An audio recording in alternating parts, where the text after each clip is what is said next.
arquitetando hoje, olha aqui, um monte de caras novas. Esses são os novos futuros arquitetos de Maringá e de região e alguns também de outras cidades. Nós reunimos aqui com a ajuda da da professora Leciane Bongiorno, todos esses alunos de diferentes anos aí do curso, do primeiro, do segundo, do terceiro, do quarto, na semana onde aconteceu a jornada de arquitetura no Sesumar.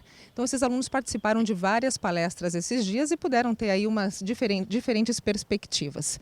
Eu consegui decorar o nome de alguns deles que vão conversar com a gente hoje.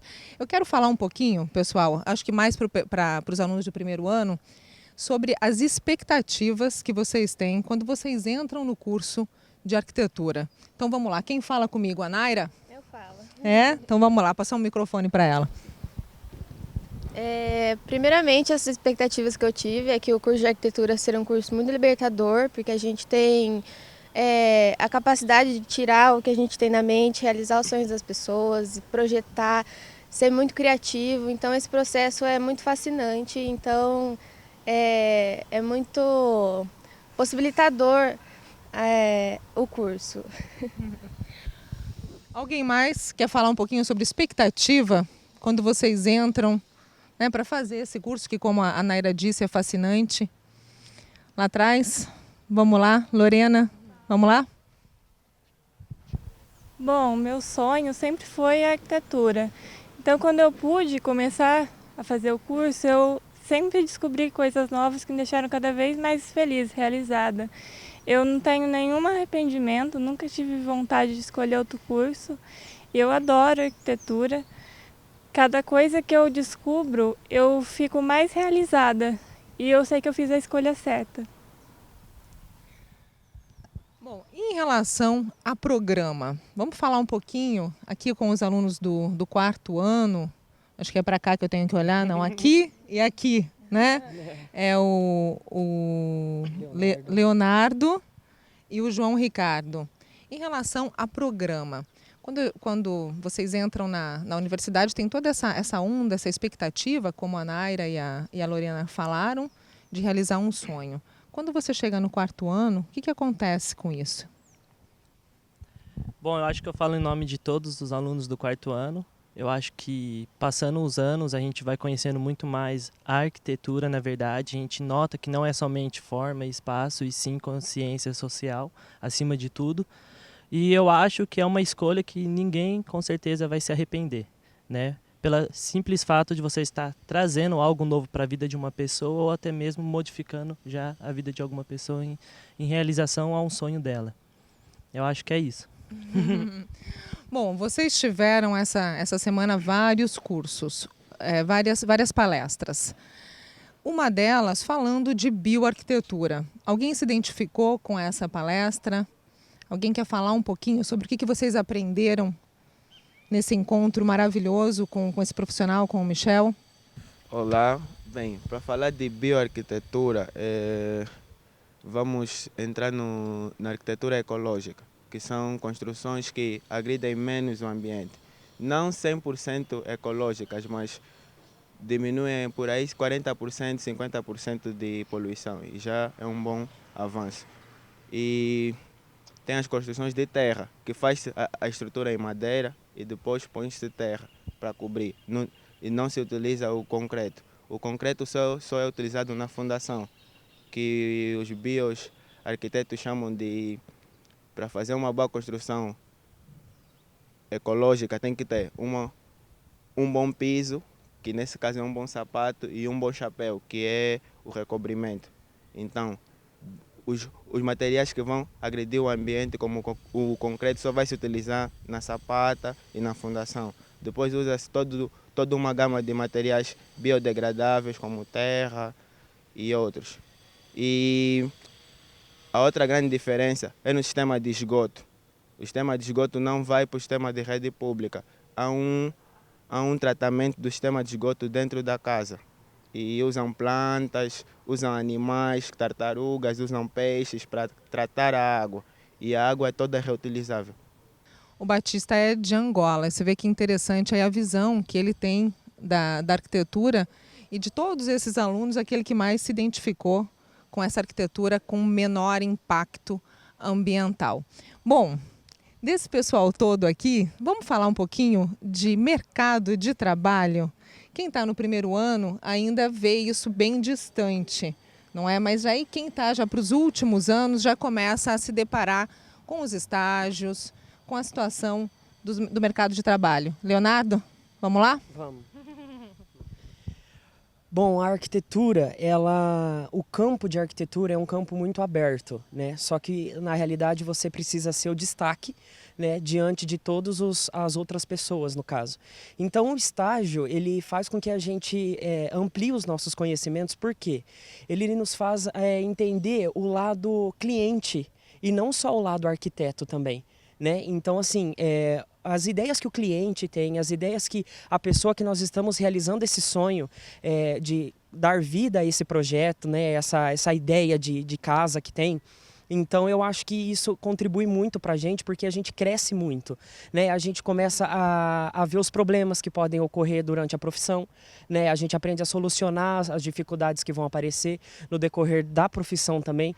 Então acho que tudo isso contribui para que a gente cresça mais como profissional, né? Além de ampliar um pouco o nosso lado humano também, né? O nosso lado sentimentalista também da profissão. Então é muito bom. Carol, você quer comentar essa pergunta? Bem, o mercado de trabalho de arquitetura, assim, ele é muito amplo, como o Léo falou, porém, sempre tem aqueles que se destacam mais, né? Só que, assim, pessoalmente, o que eu venho percebendo desde o primeiro ano até agora é que o mais importante de tudo não é só você se destacar em relação à cidade, você ser um arquiteto famoso. O importante, pelo menos sob a minha concepção de amar a arquitetura, é você estar completamente ligado com o que você está fazendo. É você amar aquilo que você faz. E como o Léo disse, você começa a ter um lado mais humano. Você começa a pensar que você está realizando o sonho de uma pessoa e às vezes o sonho de mais de uma pessoa, né? Quando você projeta um prédio ou às vezes um bairro. Então você começa assim a se identificar e a entrar em contato com essas pessoas. E por mais que o mercado de trabalho às vezes possa estar apertado e tudo, é muito gratificante você ver que mesmo às vezes você não se destacando em relação assim à cidade toda ou ao estado, você está se destacando na vida daquela pessoa. Eu acho que isso é o mais importante na arquitetura. Bom, nós estamos em uma cidade super planejada, uma cidade onde o planejamento urbanístico dela é muito bem pensado. Vocês já perceberam isso? Vocês entram em contato com essa situação também? O que a gente espera? O que a gente pode esperar na concepção de vocês de Maringá do futuro?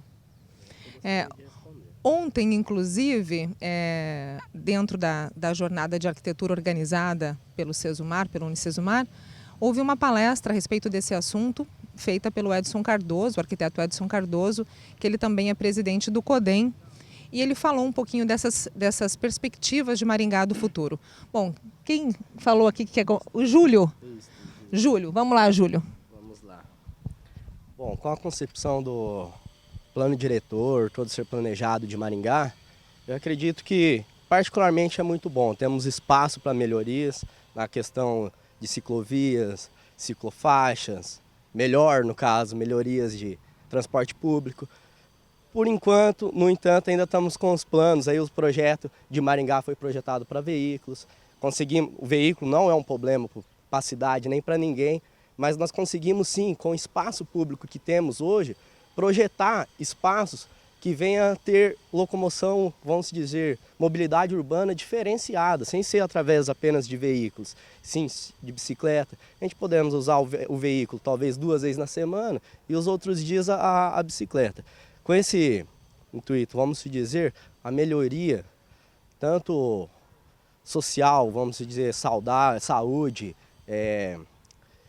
melhoria do ambiente em si, o espaço, ecologia, pensar em algo sustentável, tudo isso irá ajudar muito em questão a, vamos dizer, somos arquitetos e urbanistas, né? Não somos só arquitetos, não estamos só para projetar casas, e sim vias, cidades, espaço público. E isso eu diria que é um dos grandes avanços que poderia ainda melhorar em Maringá. Bom, muito bacana aqui a colocação do Júlio, mas eu quero falar também com o Gabriel, né, Gabriel? Vamos falar um pouquinho aqui para o pessoal a respeito de aptidão.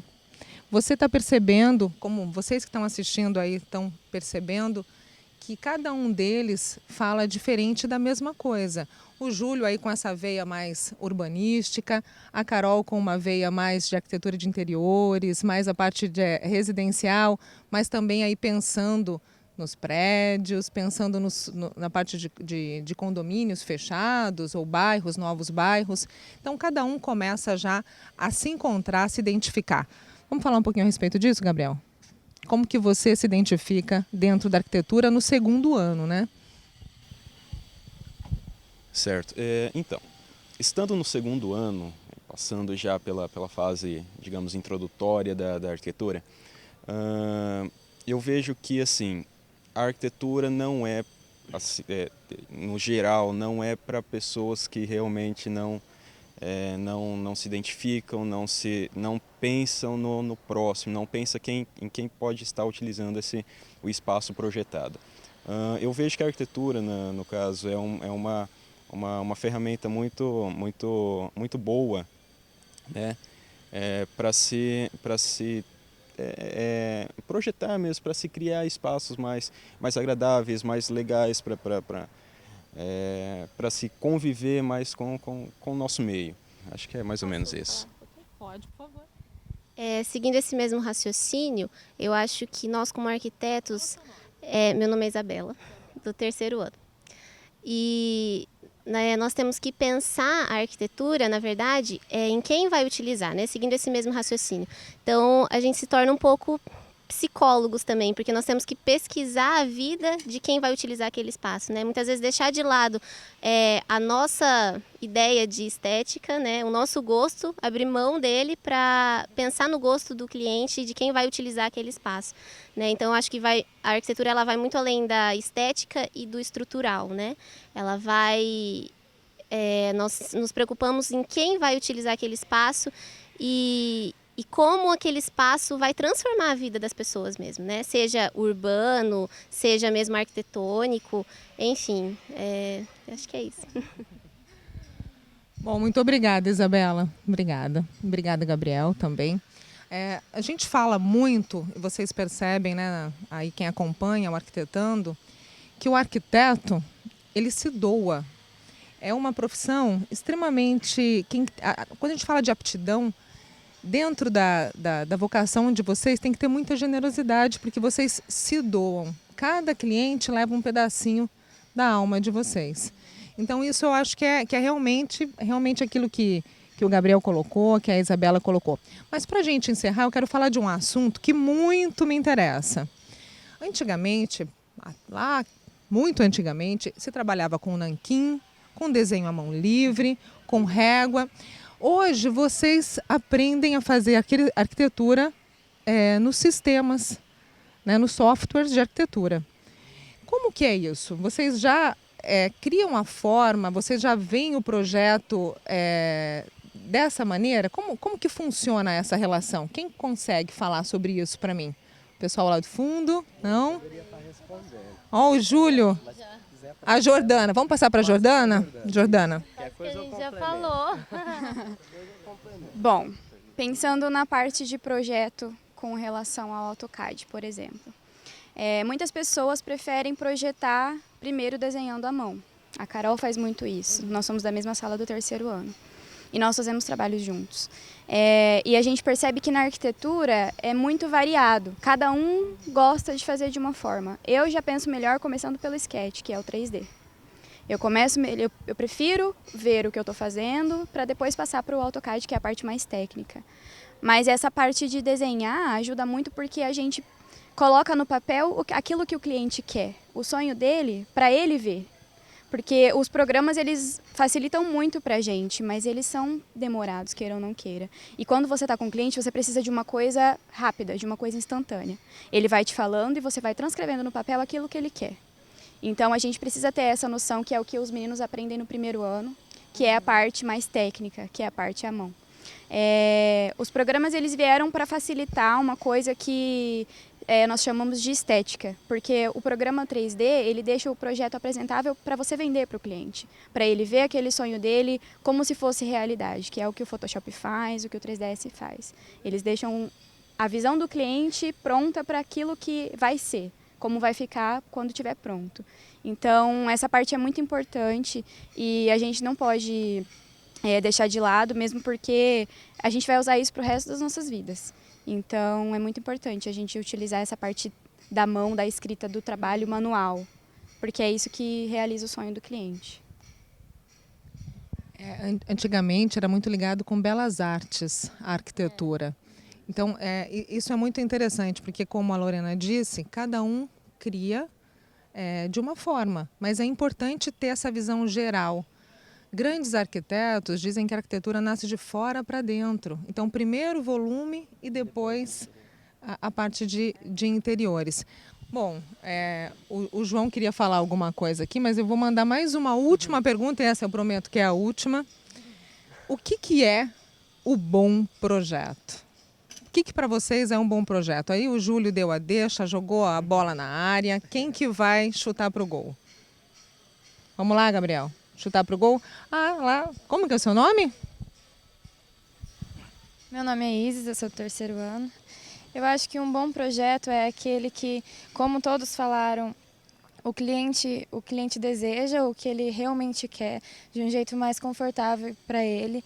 E fazendo um paralelo também com a sustentabilidade, uma necessidade que temos hoje é adequar toda a construção do jeito que fique confortável para o cliente, só que sem prejudicar a natureza, prejudicar o meio ambiente. E como o Michel, na palestra do Michel, ele falou sobre sustentabilidade, é uma coisa possível que pode se fazer, barata, tanto que ninguém viu ali que vai assistir a TV, mas ele fez uma casa e a maioria da casa ele pegou de coisas que sobraram de outras construções. Então, um bom projeto seria adequar todas as possibilidades que temos hoje, e para isso os programas também ajudam, todas as possibilidades que temos hoje, todas as facilidades, economicamente, do jeito rápido e bom, para o cliente se sentir confortável. Então, essa seria, para mim, a definição de bom projeto. Bom, é isso. Vocês conheceram um pouquinho desses jovens talentosíssimos aqui, que são os futuros arquitetos de Maringá, da região. Alguns vão migrar ainda, muita coisa vai acontecer na vida deles, muitos cursos que eles vão estar fazendo por aí, se especializando, intercâmbios. E esse é o futuro. Hoje a gente tem tanta informação, não é mesmo? Então é super interessante ver como vocês todos estão envolvidos e comprometidos. Realmente eu estou encantada com tudo aquilo que vocês disseram hoje. Parabéns. Obrigado.